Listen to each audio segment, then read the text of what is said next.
Well, here's the bottom line. People don't go to movies and they don't read a book unless there's a story. It's the same thing with campaigns. Successful campaigns tell a story.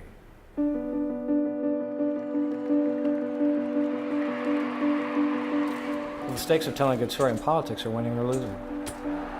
Good stories win.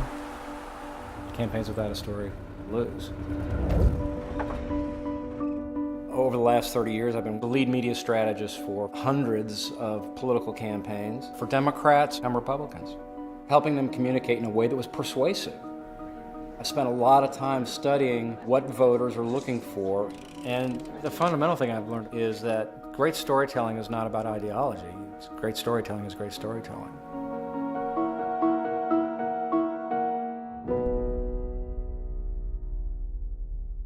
Another wild day on Wall Street. The deadly new terror attack. Oil prices continue economy to fall. shows signs of sustained strength. Apocalypse. Every election, we're bombarded by billions of bits of information, and we want it organized so it has meaning. I mean, voters think in very simple ways. They want things communicated in an organized, compelling, but simple fashion. There has to be a narrative arc. Something that connects it all. The way we talk about narrative architecture with candidates is to put it through a filter, and the filter is you identify a threat or an opportunity, fear or hope. There's a victim of the threat or the denied opportunity, a villain, a resolution, and a hero. That's a classic narrative architecture, and so that has real power. I mean, it's like a magnet, and voters are iron filings. It just pulls those voters into your orbit.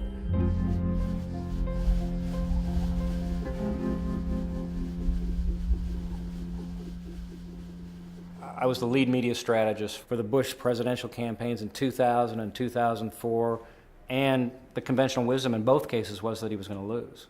I mean, he really had no right, conventionally speaking, winning either election. And I think storytelling was a big part of the reason he won. Americans live on the sunrise side of the mountain. The night is passing, and we are ready for the day to come. In 2000, he was running against Al Gore, but he was really running against Bill Clinton and his legacy. I believe most people expect the best out of elected officials, and when elected officials disappoint them, it creates a cynical environment. The threat was that there had been kind of cultural drift under Bill Clinton. The victims were our society and the lack of morality. The villain was Bill Clinton. The resolution was bringing honor and dignity to the White House, and the hero was George W. Bush. And so even though on all the issues people agreed with Gore and the Democrats, all the important issues, they didn't agree with George W. Bush, what we discovered was that they liked the fact that he was authentic. And, you know, maybe you didn't like exactly what his positions were, but you at least believed that he believed in what he was saying. Nice to meet you. So most of what I did when I was filming him was documentary moments from the trail or just candid interview moments that I tease out of him because it's really human. I love my country. I love what America stands for. I'm going to remind people that we're lucky to be Americans. He had clear convictions, a strong moral component. It was just a really powerful, positive, emotional message.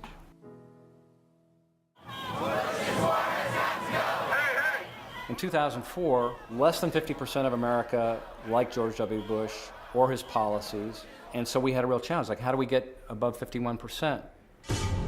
Even after the first terrorist attack on America, John Kerry and the liberals in Congress voted to slash America's intelligence operations. Cuts so deep they would have weakened America's defenses. And weakness attracts those who are waiting to do America harm.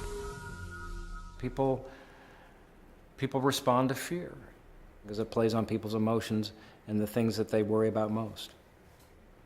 So the threat now is international terrorism. The victims are 9/11. The villain is Al-Qaeda. The resolution is a very aggressive policy against the foreign threats, and the hero is George W. Bush.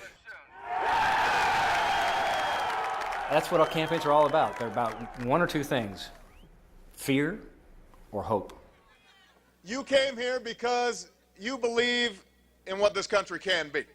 You believe that we can be one people reaching out for what's possible. I had great admiration for all that John McCain had done and sacrificed for the country, and so when he asked me to help him in 2008, I agreed that I would, but I said, I have a big caveat.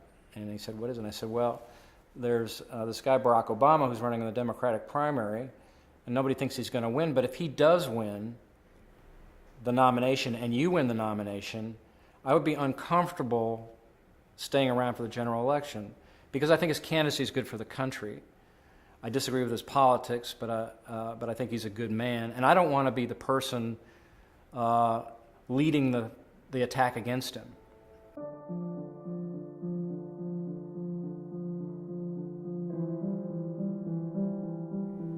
I actually think a lot about regret. And, you know, that's a situation where I thought about it. I said, if I work for John McCain and Barack Obama's elected and I work against this guy and have to say things that I'm not comfortable saying, I'm going to regret it.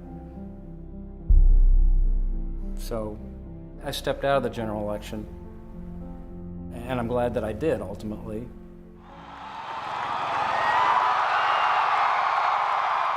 Because that narrative that anything's possible in this country, that you can come from any background and be elected president, I thought that was a great story.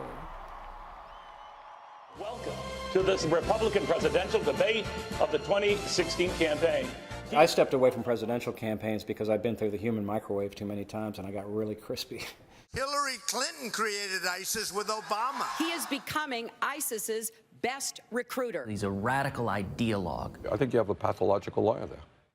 Today in American politics, it is a win-at-all-cost environment, and it's divided our country in ways that I hope are repairable, but maybe not.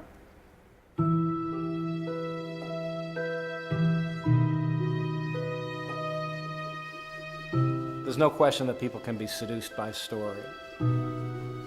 And so, to me, I think it's important to our democracy that voters have a sense of what we're doing, and to judge it, to test it, to see through it, and to question everything. I think it's important to know everything and question everything. That's what democracy is all about.